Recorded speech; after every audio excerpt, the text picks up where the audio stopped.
What's up sa inyo mga tet kuya? Ako nga pala si Kuya Len at nagbabalik na naman tayo dito sa Grow a Garden. So ngayong araw or bago mag-update mga tet kuya, kita nyo naman sa gilid, meron pa tayong 10 hours to prepare. So tuturo ko sa inyo yung mga dapat nyo malaman bago po mag-update kasi mahalaga po to para makapag-prepare po kayo kasi baka akala nyo walang ipe-prepare, okay? May mga ipe-prepare po tayo. Pero bago natin umpisan tong video to mga tit kuya, siyempre hindi muna natin pwedeng kalimutan ang wash out.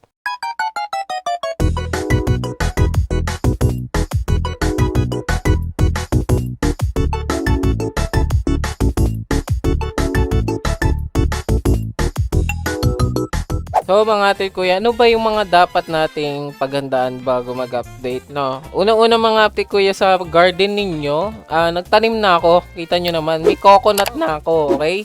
So hindi kasi natin alam kung ano yung magiging parang pinaka-quest doon sa event, okay? Hindi natin alam kung magkakaroon ba ng parang katulad kay BC Bear. Pero merong NPCing pinakita si Jandel sa TikTok or sa FB page niya, yung fake Jandel. Sinishare naman niya kung yung ina-upload ni Jandel talaga sa TikTok, nire-repost niya lang. So, pwede nyo rin naman makita. So, pinakita doon sa isang video niya is merong babaeng nasa gitna din, na kamukha ni Georgia. Tapos, maaring siya yung nagbibigay ng quest para sa kapalit ng mga fruits or something, no? Kasi alam nyo naman, may bagong parating na mutation katulad ng amber is baka similar siya sa pollination na ma-amber yung fruit nyo tapos ibibigay nyo dun sa babaeng yun, okay? So, kaya nagtanim na ako ng coconut, baka sakaling maging similar to kay Queen Bee or hindi natin alam, no? So, maganda meron din pala kayong mga seeds, no, mga tit kuya. Since nasa topic na rin tayo ng mga seeds, mga tit kuya, kung hindi nyo po alam, nagkaroon po ng poll sa Discord server, yung sa official Discord server ng Grow a Garden. Ibabalik po ni Jandel yung mga lumang seeds, no? Medyo nakakadismaya kasi dapat limited lang yung mga seeds na yun. So, dapat yung mga unang nakalaro lang or yung mga naglaro before that, mabago, is hindi makukuha. Pero ibabalik ni Jandel, siguro kasi nga, may kinalaman to sa darating na bagong quest. Yung Dino, race truck ba yun? Basta, baka may kinalaman siya doon. So, maganda na rin para sa mga bagong players or sa mga wala pang seeds doon. Kasi baka mamaya manghingi ng plant na kailangan pero wala kayong seeds. So okay lang din naman. Pero na madidismaya syempre yung iba na nag-ipon ng mga seeds. And other than that, yung ibang seeds hindi available lahat sa seed shop. Okay? Yung ibang seeds is makukuha sa traveling merchant. Kaya kailangan nyo mag-online every 4 hours para maabangan yung, ewan ko kung Sky Merchant yung magbebenta nun or yung Gnome. So abangan nyo na lang kapag lumabas na yung update mamaya. Kaya dapat every 4 hours nandito kayo if gusto nyong makuha yung specific seed na yun, okay? So, moving on, isa sa next topic natin is yung bagong bagong pack or yung bagong seed pack, okay? Kasi meron tayong crafter pack, meron tayong summer pack, meron tayong normal pack, meron tayong flower seed pack. So, yung darating na bagong pack is yung prehistoric pack ata. So, para siyang may buto sa gitna. Papakita ko na lang din dito. So, dun siguro natin makukuha yung mga bagong magagandang mga plants. No? Wala pa ako nakikitang leaks about sa mga bagong plants or bagong seeds. Pero, baka mamaya meron. So, malalaman natin yan. Gagawa na lang ako ng video if meron man lumabas mamaya. So, makikita natin yan. Pero, yun nga, magkakaroon ng bagong seed pack which is yung sa prehistoric pack, no? So, I hope na makakuha tayo lahat ng mga magaganda mga bagong seeds. So, yung pinaka-main topic talaga natin mga tit kuya ngayon is yung parating na bagong dino eggs. Okay, yung bagong So, kung papakita ko lang din sa inyo, kasi sa isang video nga ni Jandel, sabi ko sa inyo, pinakita niya kung paano makuha ng dino eggs. So, yung dino eggs is sobrang dali lang. Kailangan yung mag-sacrifice ng pet. Okay? Kumbaga parang isi-sell nyo yung pet nyo doon sa researcher para palitan niya ng eggs. Ngayon, okay, ito yung pinakamahalagang part. Hindi natin sure kung nakadepende ba sa rarity ng egg, sa rarity ng ibibigay nyong pet or sa sacrifice nyo ang magiging outcome na egg, okay? Kasi yung sa video, pinakita niya, nag-sacrifice lang po siya ng chicken and ang pinakatinagal lang is 4 seconds para sa dalawang egg, dino egg. So ngayon, hindi natin alam kung pag mas rare bang pet na sinacrifice ko is mas magandang egg bang makukuha ko or mas maraming egg bang makukuha ko.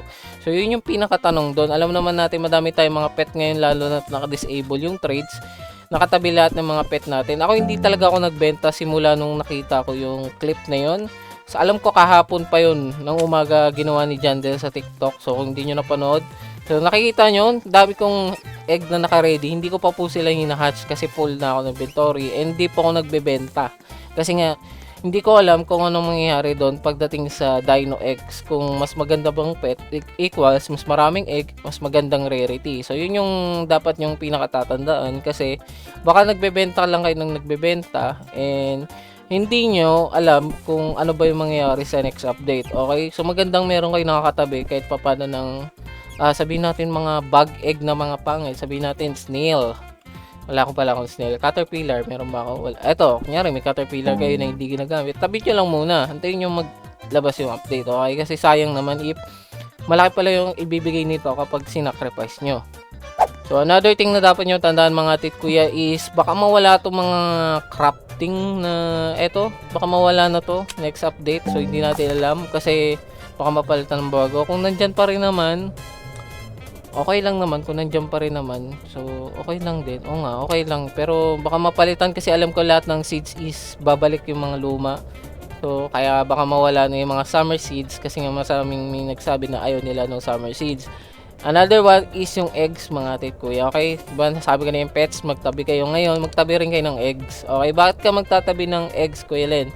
Kasi kung di nyo alam o hindi nyo napansin, nawala na yung uncommon egg tsaka yung legendary egg. So, may chance na mawala na tong common summer egg, rare summer egg, tsaka tong paradise egg. So, may chance lang naman, pero magandang meron kayo nakatabi. So far ngayon, may nakatabi naman ako. Kasi binibili ko lagi if may nag-i-stock. So, meron ako 15 na common summer. Yung common summer tsaka rare yung pinakamaganda. Kasi yung common summer is may laman na starfish if kailangan nyo nang magpa-level ng pets. Tapos, kailangan yung tawag dito? Extract slot. Then yung rare naman is nandun yung seal, nandun yung tukan. Ano pa ba yung nandito? Yung orangutan ba nandito rin? Hindi ko maalala eh. Yung Oasis egg mag-stack din kayo. So marami akong egg na nakatabi na hindi ko pa nabubuksan kasi nga may nakatabi rin akong egg na nire-ready ko para sa update mamaya. So yun lang naman lahat ng gusto kong iparating ngayong update or ngayong video na to. It's a reminder lang naman no kasi lagi akong handa tuwing mag-update. So, I hope na maging handa rin kayo sa update kasi hindi natin alam kung ano ba yung mangyayari sa update hanggat wala pa masyadong leaks na binibigay. Ang naalam lang natin, magkakaroon ng bagong NPC, yun nga, yung magkakaroon ng sacrifice ng pet, then bagong crafting, so yun, bagong pets. So, hindi natin alam kung ano yung pinakalaman pa ng update. Kaya magandang handa kayo kasi hindi nyo alam kung ano mangyayari. Kaya, kung ako sa inyo, kung may mga seeds kayo or anything na sobra, itabi nyo.